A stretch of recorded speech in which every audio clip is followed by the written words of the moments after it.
Om Sarvesham Svastir Bhavatu, Sarvesham Shantir Bhavatu, Sarvesham Purnam Bhavatu, Sarvesham Mangalam Bhavatu, Sarve Bhavantu Sukhinah, Sarve Santu Niramayah, Sarve Bhadrani Pashyantu, Ma Kaschit Dukkha Bhag Bhavet. Om Shanti Shanti Shanti.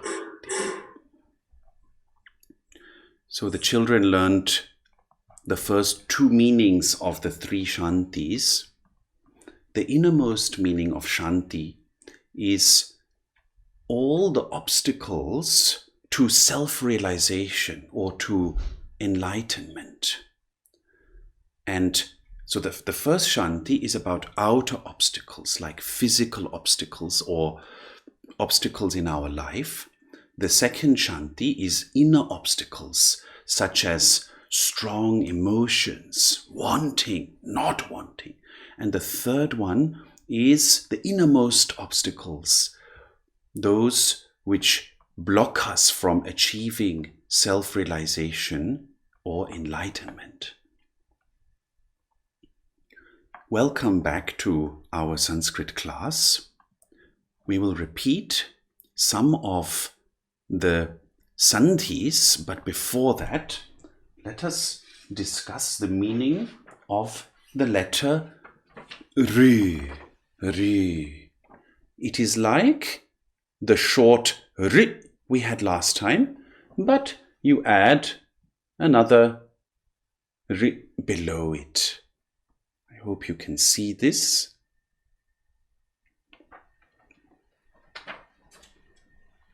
As you know by now, every Sanskrit letter has a number of meanings, and I only give you a few of them.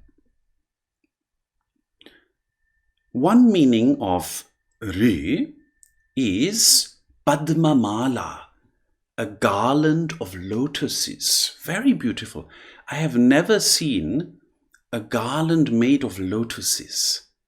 So one day, when you go to a temple, if you want to offer something very special, you can create a Rr, a garland of lotuses.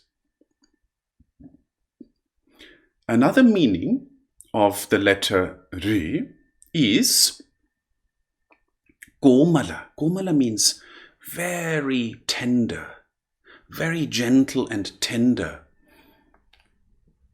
It is what we wish for all people to be like towards us. But of course, we also have to be Rr, Komala, towards others. Otherwise, we cannot expect them to be nice to us. This is one of the great secrets of existence, is that there's always a reaction to an action. The way we are to others, they are to us. And of course, it is not that easy when someone else is not Komala, not gentle, because then there is friction. Another meaning of Rr is purifying. In the Hindu tradition, we believe that lots of negative emotions cause the mind to get very agitated and cause what is called impurities in us. These are in our subtle body, in our subtle mind. And when these are purified through positive emotions, through meditation, through concentration, through good actions, such as helping others, such as doing pujas, worship, doing pilgrimages, and being generous, being kind, speaking the truth for a long time, then these negative emotions begin to dissolve. And this is called purification. So another meaning of Rr is purifying. Acharya, sorry, I missed the part. You said how they are purified, the small bit you said. So the negative emotions are purified through positive actions such as generosity towards others, helping others, or going to pilgrimage places, meditating, repeating mantras, praying to the divine, being kind, replacing the negative emotions with positive emotions. For instance, if you have a lot of negative emotions towards someone, like your parents or your relatives, sometimes people have a lot of negative emotions towards relatives, then when you consciously replace those with positive emotions, for instance, if you consciously decide, no, I will no longer have this negative emotion, I will have a positive emotion, then this is called purification. This loosens up the negative and replaces it with the positive. And when you do this again and again, you will see a positive effect with time. It takes some time, but you will see a positive effect. And you will be happier, you will be more energized, you will get more luck sometimes in your life. So then, thank you. Welcome. Then another meaning of Rr is the moonlight. The moonlight is something very special because it is reflected sunlight, and it is very, in the tradition we say it is very cooling, shitala. It has a cooling effect, a calming effect. So whenever you are very agitated innerly, the scriptures say you can go out, supposing the moon is shining, you can go out and you can look at the moonlight for a while, and that will calm down your mind. The Sanskrit word for moonlight is Gaumudi, the light of the moon. And then I will give you one more meaning. Rr also has the sense of pratishtha, a strong fundament. In our lives, in order to go to the path of liberation, we need a strong fundament. And what is that fundament? It is the Vedas, knowledge. It is very precious at any age, even when you are older, to acquire some knowledge. Of course, it is also very valuable to repeat mantras, to meditate, and all that, and to do good, as we mentioned before, but it is also precious to acquire knowledge, because it gives you a fundament. That is why the Upanishads say the Vedas are the fundament. They are the fundament, the pratishtha of liberation. So, how can you acquire knowledge? You can go to a bookstore, and even if you are afraid and you think that, oh, I can't do this, just overcome that fear and find an introduction to the Upanishads or the Bhagavad Gita, for instance by Dr. Radha Krishnan, the former president of India. I think he was the second president of India. And he wrote a very, very good description of the Bhagavad Gita, a good translation of the Gita and also of the Upanishads. And when you open that and you just start reading a little bit, page by page, with courage, you will gain knowledge. And that is very precious for you. So, these were a few meanings of the letter Rr. There are more. Now, we will go to some sandhis. If you remember from last time and the times before, we were practicing sandhis. And someone had a fantastic idea. After we have finished all the sandhis, all of you will get a certificate.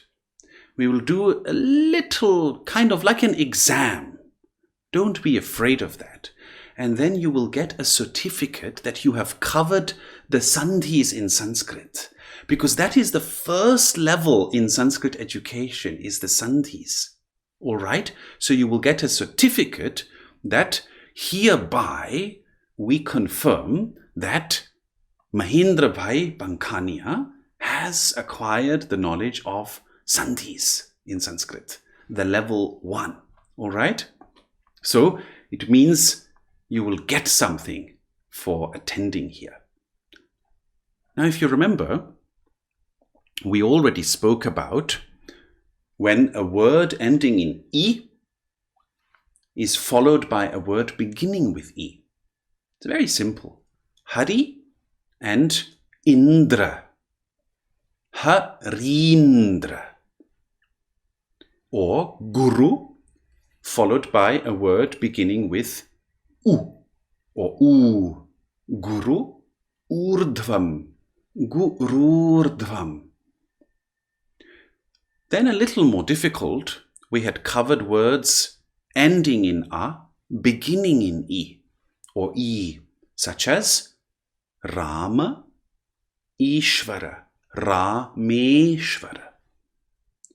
Similarly, Purusha, Uttama, Purushottama. And after covering a few more sandhis, I'm going to send you a chart, because it's important that you understand the sandhis a little bit before you get this chart. Otherwise, you will be afraid of it. We'll send you this chart, and then on that chart, you will see final letter A, initial letter U, and the result is O. That will be very easy for you to apply. Now, the new sandhi today.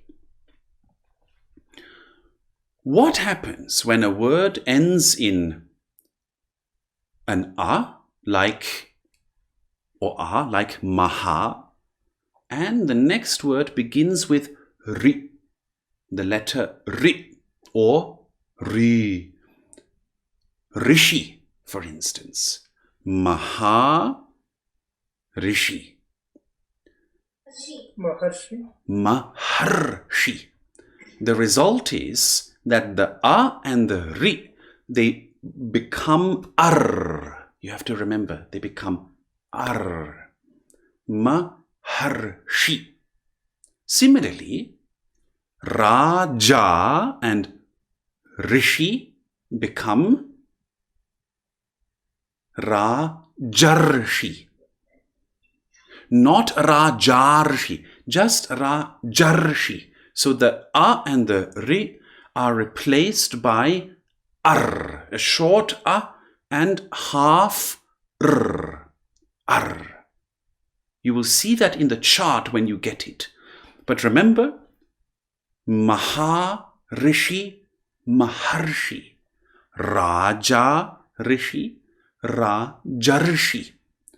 And now I want to ask one of you, Yoga and Rishi? Yogarshi? Yogarshi. Exactly. Yeah. Very good. Thank you. Quite a simple one, but you have to get used to it.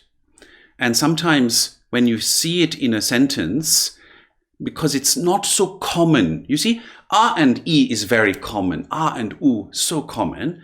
But A and R, not so common. So then sometimes when you see it, you have to remember, oh, what could this be? Rr, very strange.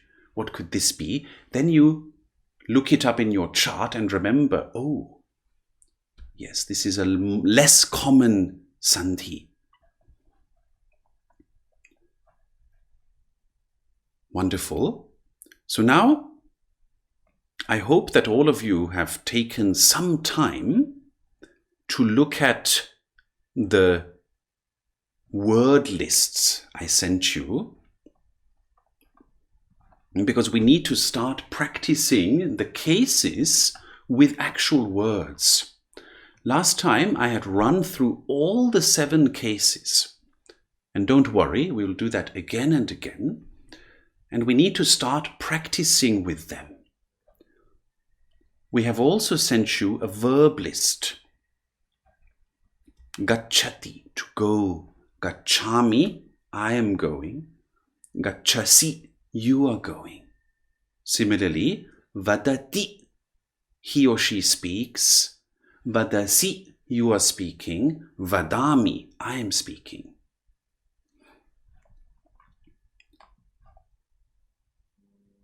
If you open your vocabulary list, we have pradipam, a lamp. The word for to see is pashyati. So if I say that trishara, pradipam pashyati. What does that mean, Trisharji? Trishara, pradipam pashyati. Pashyati means you can see them. He sees. Yeah. So if I say Trishara Pradipam Pashyati. Yes. I can see. Sorry? I can see. As in he can see. Pradipam. What is Pradipam? To see. No, Pradipam is a lamp. A lamp. Oh, deepam, yeah. Right? So Trishara Pradipam Pashyati means Trishar sees the lamp. Sees the lamp. And how do you say, Trisharji? I see the lamp. Mama. Not mama. Aham. Aham. Pradip. Pashyati. Pashyami. Pashyami. Oh yeah. Aham pashyami deepam. Deepam or pradipam in this case. Pradipam. So very important. You have to understand the difference between pashyati and pashyami. Yes? I see and he sees. I see and he or she sees. He or she sees. Yeah. Thank you. And then Mahalakshmi ji, supposing you get a sudden inspiration to go to a forest. The Sanskrit word for forest is vanam. And you say, I'm going to the forest. Then you say, aham vanam gacchami. And then supposing you get a sudden inspiration to dance in the forest. Aham vane nrityam. Not nrityam, but Nrityami. nrityami. Excellent. So then vane takes the 7th case. Very good, Mahalakshmi ji. Aham vane nrityami. Thank you. And maybe one more. Supposing, now don't laugh, supposing a rabbit sees you, then Mahalakshmi becomes the 2nd case, Mahalakshmim with an M, which is the 2nd case. And the Sanskrit word for rabbit, do you know that? I'm sorry, I can't recollect it. It should be, it's very... Shasha. That's right. So now, if a rabbit is seeing Mahalakshmi, then So, in the forest, then you start with Vane, Vane, yeah, sorry. Vane, Shasha, Mahalakshmi Pashyati. Pashyati. But very good, Mahalakshmi. Excellent. You did a very long sentence. Very good. Vane, in the forest. Shasha Mahalakshmim Pashyati. And then, supposing you want to say that the rabbit runs, Shashaha Dhavati. Dhavati. And you see, all these words are from your word list. So what I want to show you is you can make a lot of sentences with these words. And we have to practice more and more, and you will see it'll become easier and easier for you to make Sanskrit sentences and then to also recognize them when you see them in scriptures. All right? So now one last one, Mahalakshmiji. I'm taking you as the... So the rabbit is running, and supposing you want to say he's running fast. Shashaha Shighram Dhavati. Yes. Now, Mahalakshmi, can you say all the sentences we just put together? I'll try whatever I remember. So, you felt an inspiration to go to a forest. Okay. So, Aham Aham vane gacchami. Vanam. Vanam gacchami. Then second one is when I'm dancing in the forest. Yes, you're dancing in the forest. So, aham vane nrityami. Exactly. And then a rabbit sees Mahalakshmi. So vane shashaha Mahalakshmim pashyati. Pashyati. And then What was the last one? Sorry, what sentence? the rabbit runs away fast. Okay. So shashaha shighram gacchati. Not gacchati, but Dhavati. dhavati. Very good. Now the question, Mahalakshmiji, is only, does the rabbit run fast because of your dance style, or because Possibly. or because it's nature to run away? Possibly. Very good. But Mahalakshmi, excellent. So now you see, if you take out this list of words I sent you, you can make so many sentences. Do you see that? Right? I sort of extracted it from you now, but it's very easy. Okay? It's exciting also when we start making sentences. Like, Yes, it's exciting. Great. Thank you, Mahalakshmiji. So now, the mother of Prishaji, Yes. I'll take you as the next guinea pig. Don't be afraid. This is a class, okay? So, supposing you like water. How will you say that in Sanskrit? Aham jalam ichchati. Not ichchati. Ichchati is when Like- someone else. So, when you say yourself, Ichchami. Chami, exactly. So, you like water, and then you see a cloud. Now, the Sanskrit word for cloud is megha. But remember, when you say I see, then the word megha is not in the first case, but in the second case. Because you are seeing what? You're seeing the cloud. So it becomes megham. Megham. So how do you say, I see the cloud? Aham megham pashyami. Very good. Excellent.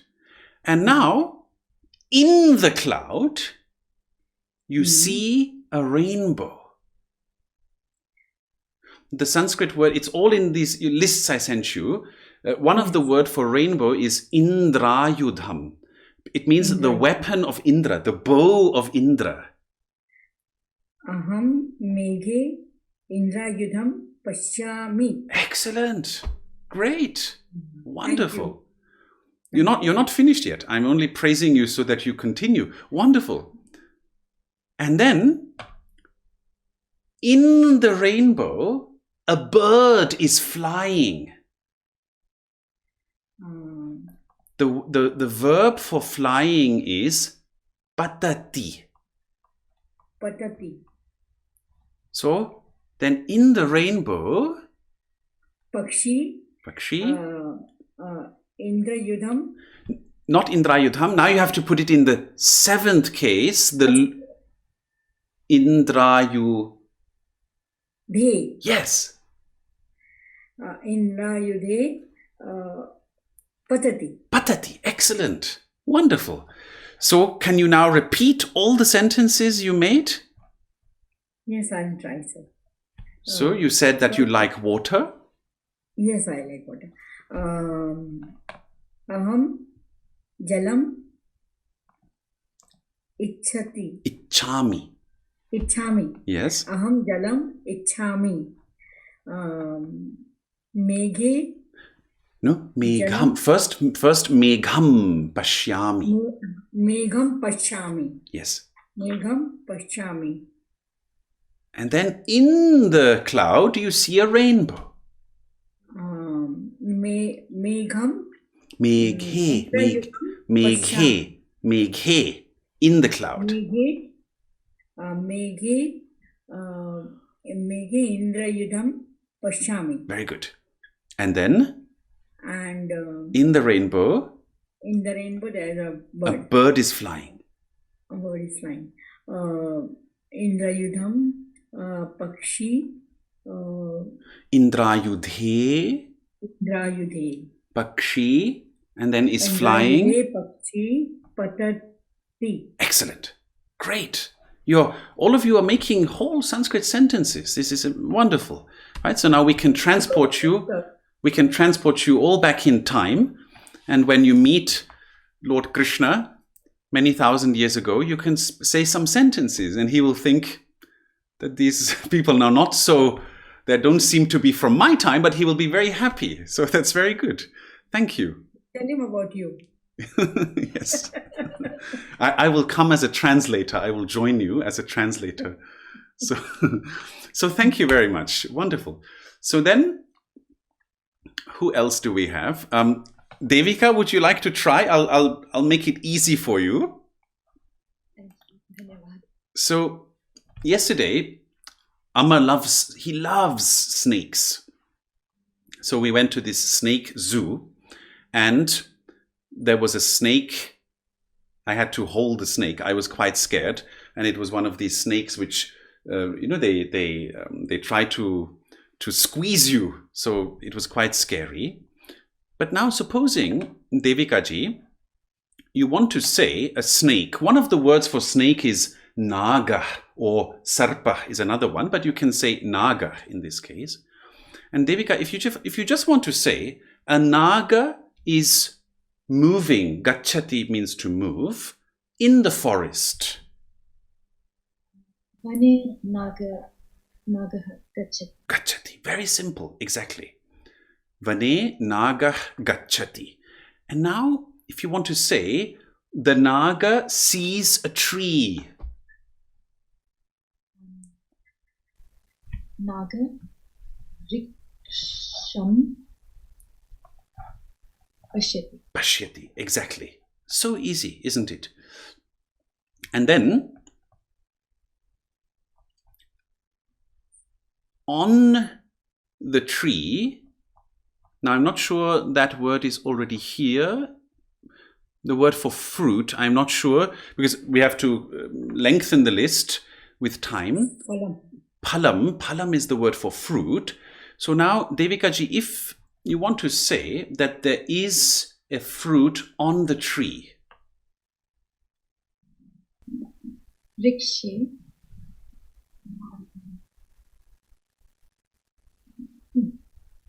I'm not sure what is will be. Just asti. Oh, okay. Rikshe Phalam. phalam asti. Asti. Excellent. And then the last one, this is a little difficult now. If you paid very close attention last time, when something is falling from the tree, which case do you need to use, Devika ji? I think it's called ablative, but I can't remember. It's called ablative. Very good. It's called ablative. And in Sanskrit, we call it the fifth case. And you form it when the words are ending in short a, you form it with art. So you say, instead of rikshe, you say vrikshat. And then the fruit falls from the tree, Devika? Phalam. Phalam. Phalam? I forgot Vrikshat phalam. Patati. Rikshat phalam patati. And then the last one, now I don't know if nagas eat fruits, but let us suppose they do. Then the naga eats the fruit. Naga Phalam. Khadati. Khadati. Khadati. Great. So, not so difficult, right? You just have to apply. Thank you very much, Devikaji. And the request again to all of you is to practice these with the lists we sent you. Create your own sentences, okay? So, then, who else do we have? Mahindra Bhai, would you like to try? I'll make it easy for you. Would you like to unmute yourself?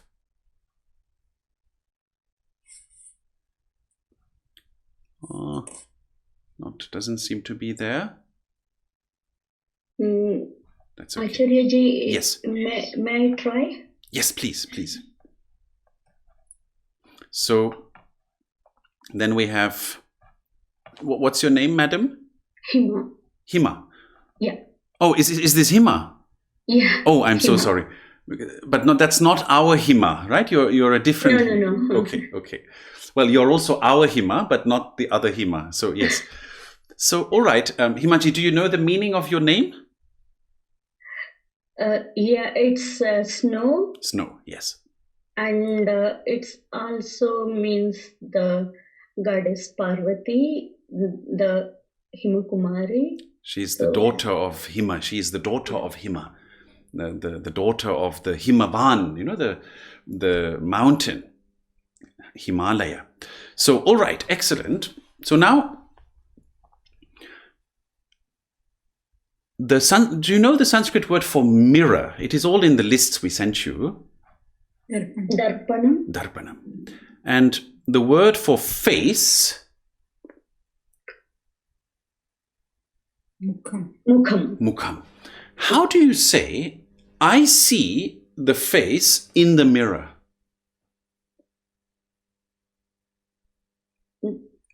Darpane mukham pashyami. Excellent. Darpane mukham pashyami. Wonderful. And a new word, mama means my. Mama mukham. Now, if you want to say that my face is like gold. Now, this is quite difficult, but I sent you the words. What's the word for gold in Sanskrit? Swarnam. Svarnam. And do you know the word for like, when you want to say something is like something? Then you can add the word iva after the word you want to compare to. So you will say, Suvarnam iva. So, my face is like gold. Would you like to try? Mama mukham. Mama mukham swarne iva. Svarnam iva. Swarnam iva. Asti. Mama mukham swarnam iva asti. Excellent. So now, would you like to repeat these two sentences? I see my face in the mirror. Mama mukham darpane pashyami. Mama mukham swarnam iva. Asti. Swarnam iva asti. Excellent. See, wow, it's almost poetry. You are speaking poetry. Excellent. So now, if you want to say about someone else, Himaji, for instance, what is your husband's name? Balaji. Balaji. So now, if you want to say that Balaji sees the face in the mirror, how will you say that? Balaji darpane mukham pashyati. Yes. Pashyati? Exactly. And then, is his face also like gold? Or is it like something else?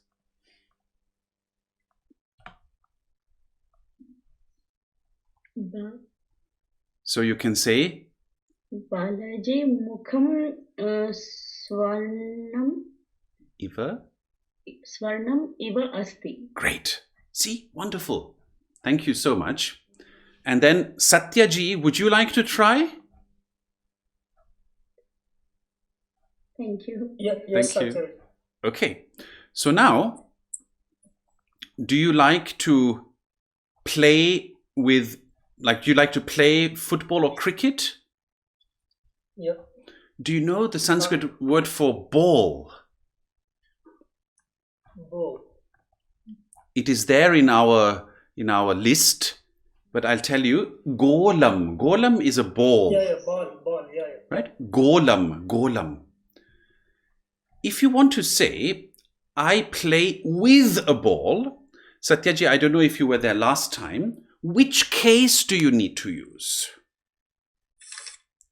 When you say with something.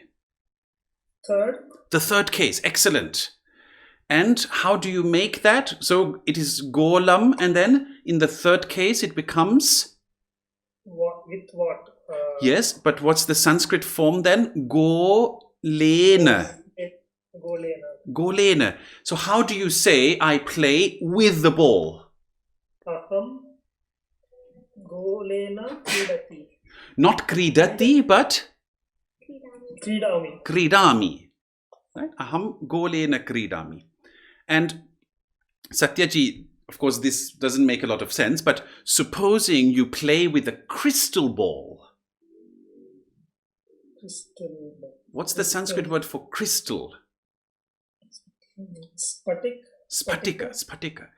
Then, very important, the first word has to take the same case as the second word.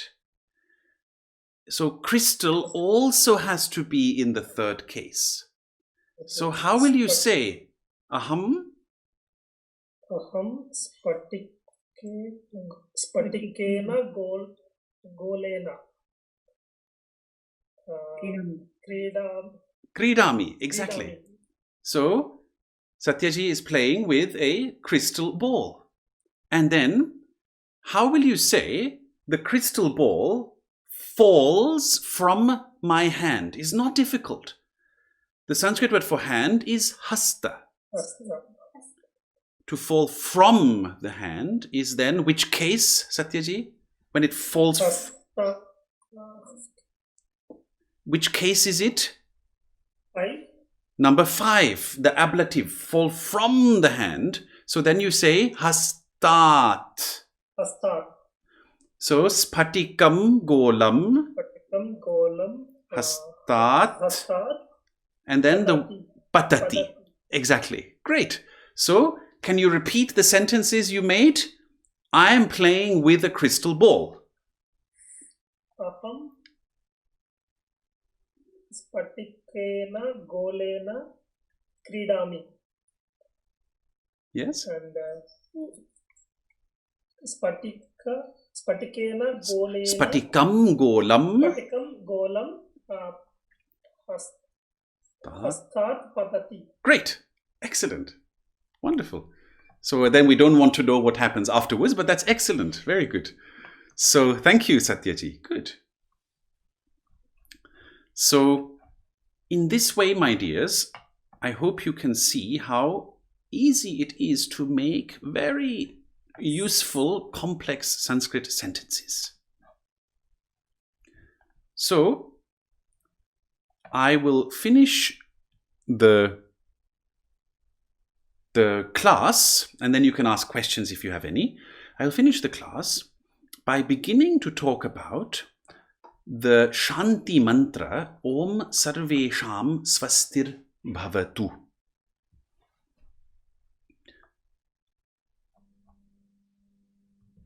It is about 8 auspicious wishes. Most of you know this mantra. There are 8 auspicious wishes in this mantra. In the first part, we wish that everyone should be blessed with Svasti, Shanti, Purna, Mangala, Sukha, and Niramayatva. Today, I will just begin with the explanation of the word Svasti. Svasti is a very ancient word. It is found a lot in the Vedas.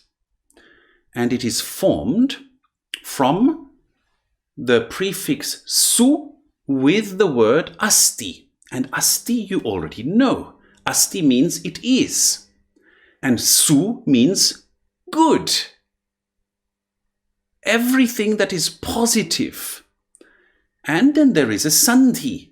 When the u is followed by the u is replaced by v. Therefore, su asti svasti. And it therefore means everything that is positive, everything that is beautiful, well. Svasti also has the sense of blessing, ashi. It also means kshema. Kshema means to be sustained.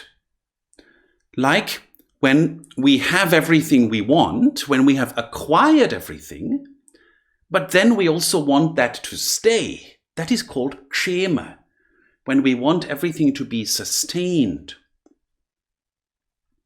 And svasti is also one of the words for punya. Punya is often translated as merit. And it is this invisible auspiciousness that begins to build up when we do good things.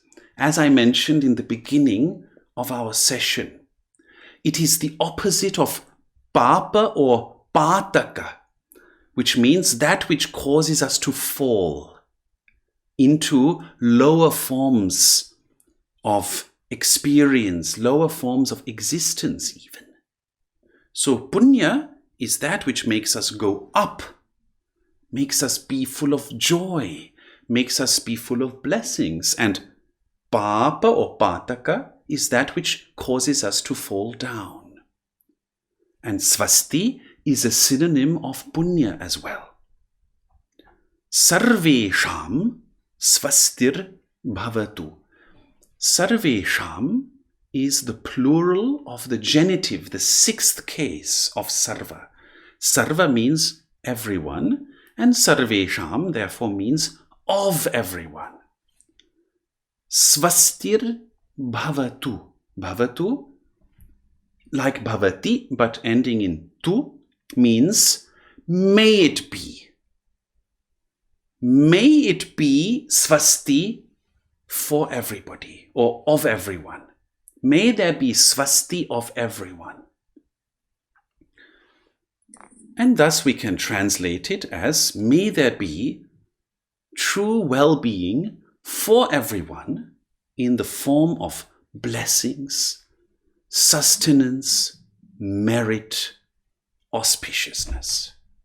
This is the first part of the Shanti mantra. Sarvesham svastir bhavatu. May there be svasti for everyone. And the next time we will continue with the same mantra. Now, if you have any questions, someone asked, sorry Acharyaji, what is sandhi exactly? Okay. Sandhi means when two vowels or consonants come together. Sandhi, coming together. Then there is an effect. For instance, when the vowel a and the vowel I come together, there is an effect, and this is a. They merge. Like I said before, Rama and Ishvara become Rameshvara. But with consonants, it's a little different. They don't merge, they just adjust, they change. For instance, Shrimat Bhagavat Gita, because the hard ta has to adjust to the soft one, like in life we have to adjust to others, we then have Shrimad Bhagavad Gita. Or Jagat Guru becomes Jagad Guru. So the hard ta becomes a soft da. And these changes when vowels meet or when consonants meet are called sandhi. And they are the entry point in Sanskrit. They are the first level. So all of you will get a certificate when we have covered all the sandhis. Any other questions? Acharya, can I ask one question? Yes, please. It's not related to the class though. It's Sure. general. Sure. Like when we say that the God is Nirakar and Nirgun. So, and then again, all God's pictures and everything, we have attached all the like colors, like Gauri is fair and Krishna is black. I mean, definitely those good have been given to tell us something, not just the exterior thing, isn't it? So can you please explain why Krishna means, why is he black? I mean, what represents the black? Is it the ignorance of the people that's showing the black, or he's the one who takes it away, or how is it? You see, Krishna is he's not really black. He's like, the scriptures say that he's like the sky. If you look at the sky, initially the sky seems to be blue. This is if you're not living in the UK, where the sky is always grey, right? And at the moment in Switzerland as well. But ideally, if you're living in a normal country, the sky is very often blue. So, or in some countries, there's so much, sort of fog, then it's also not blue. But you understand my point, that Krishna seems to be blue first. And if you look deeper, supposing you are an astronaut, if you go deeper into the sky, it becomes black. But the reality of it is, the sky is neither blue nor black. The blueness and the darkness, in this case, expresses the vastness, the spaciousness, that there is no limit to Krishna. But the true color of the sky is what, Mahalakshmiji? I mean, to our human, I mean, like based on the science, I will say that to our spectrum, it looks blue to me. Yes, yes. And then the closer you go, it is more black. The further you come to outer space, it seems black, right? The higher you go with the plane, it begins to darken. But my question was, what is the actual color of the sky? There is no color, I think. Exactly, there is no color. So this is precisely the example given in the scriptures regarding Krishna. That Krishna's color is like that of the sky. He expresses the element of space. You see, in our body, we have 5 elements, and the element of space is usually located at the throat. It is the last element before the infinity, which has either all colors or no colors. And your question about the different colors and gunas of the deities, these are always related with the elements, the Pancha Mahabhuta. So Krishna, when he is depicted as being blue, it is because Krishna is linked with the element of space, Akasha. And Akasha is the penultimate element before we reach the infinity. And the closer and deeper you go into Krishna, the more you realize that his true nature is like space. Amazing, Acharya. I mean, really, thank you so much. I mean, that really has given me the satisfaction. Actually, I will say that I'm contented with that definition. I will really request you. I mean, like if you could make small, short YouTube videos of the deities' names. Actual meanings, because what I see is that these days as human beings are very getting tangled with this, the gunas. Like when we say Gauri means okay fair, we just keep talking about fair, but why it is, what is the element it is talking about, we don't know. Yes. I mean, this is like true knowledge. I mean, thank you so much. In all the scriptures are to be read, this is from the most ancient times we find this, are to be read on 3 levels. An outer level, and then there is an inner meaning. This is the one I have just explained. And then there is an innermost meaning, and that is the one we have to experience. So when we concentrate on Krishna, what are we really concentrating on?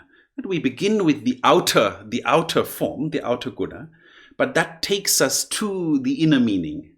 And then by knowing that Krishna is like space, when we stay with the inner meaning, we begin to experience what does it mean to be like space. You understand? So there's always these three levels of meaning. There's the Adi Bhautika, the Adi Devika, and the Adhyatmika meaning. And you find this from the time of the Vedas, through all the scriptures, the Agamas, up to modern times. You find this threefold layers of meaning. Very important to understand this. Thank you so much, Acharya. Thank you. Welcome. Then, Trisharji, you want to ask something about Sarvesham Svastir Bhavatu. Hari Acharya-ji. I guess sort of leading on from this sort of Adi Devika, Adhyatmik, kind of the sort of different meanings, right? Like, and I appreciate it might sound a little sort of philosophical, I humbly ask. When we say Sarvesham Svastir Bhavatu, and this whole idea of may all be in this sort of well-being state, like with the Maitri and stuff, yes, which is, in normal British society, it's very different. It's very egocentric, very individual, very kind of one looks after themselves kind of thing. So by saying these really noble mantras, are we making a statement? Are we kind of doing like an affirmation? Are we saying this is how it should be? By saying it, will it make a difference? Like, it's kind of, it almost seems like two kind of contradict, like it sounds amazing and noble, but in day-to-day life, like, so I just wanted to kind of find the balance, really. Thank you, Swamiji. So, Trisharji, it's my personal experience, and of course I think, and I believe it's also the experience of most others, that selfishness or this individual mentality that we have in the West, and increasingly also in other regions of the world, other cultures, it is like a pervasive phenomenon now. It is my conviction that there really is a link between this and depression and unhappiness. This is an inherent link. There is an inherent, we can say, relationship between them. And from the most ancient times, all the great masters have always said that the more we dissolve the sense of ego, the more we come in touch with our true being, which is this vast spaciousness, vast like space.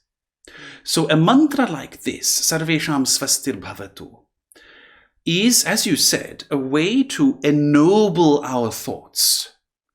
That this tendency of only thinking of my own benefit all the time, which actually makes me ill. You see, this is the point. It makes me ill. It is not that someone is punishing us for it. You see, this would be a sort of Christian way maybe to see it. But also I know many Christians who don't see it like that. So I'm just saying that, in general, nobody's punishing us for that. We ourselves punish us by being egocentric. And the moment we lift ourselves out from that egocentrism, even a little bit, there is this sudden sense of vastness. There is a sudden sense of that we are part of something that is much greater than us.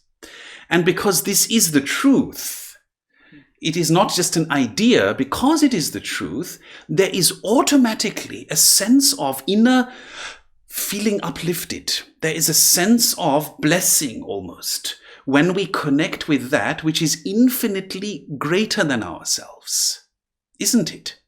Oh, Dhanyabad. Yeah, that's connecting into that higher identity shift into the one. Correct.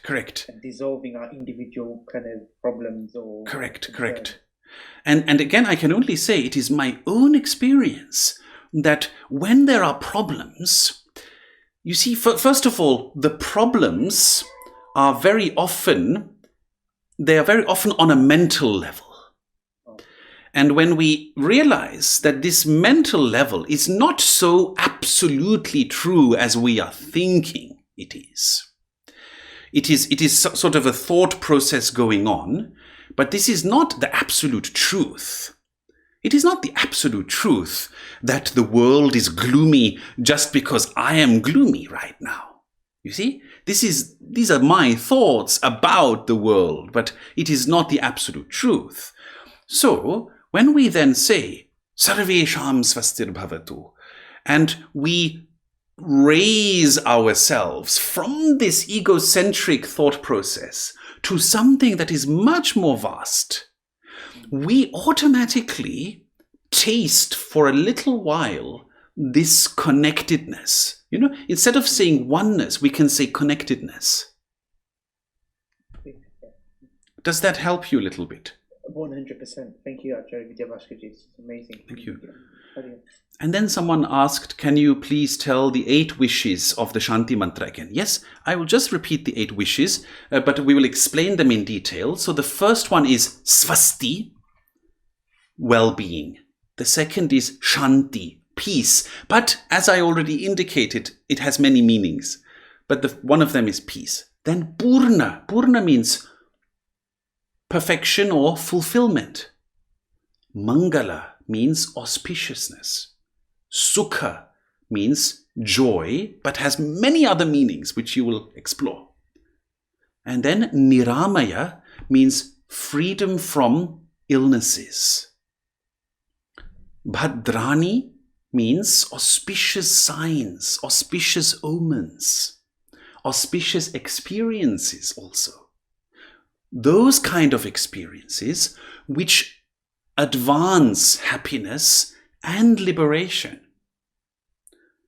And finally, that nobody should have dukkha, which means dissatisfaction, suffering also, but has many other meanings. These are the 8 wishes. And with this, let us repeat the mantra once more, and then we conclude. Om Sarvesham Svastir Bhavatu, Sarvesham Shantir Bhavatu, Sarvesham Purnam Bhavatu, Sarvesham Mangalam Bhavatu, Sarve Bhavantu Sukhina, Sarve Santu Niramaya, Sarve Bhadrani Pashyantu, Ma Kaschit Dukkha Bhavet. Om Shanti Shanti Shanti. Enjoy the rest of your Sunday and then have a wonderful start into your week. Hari Om Tat Sat.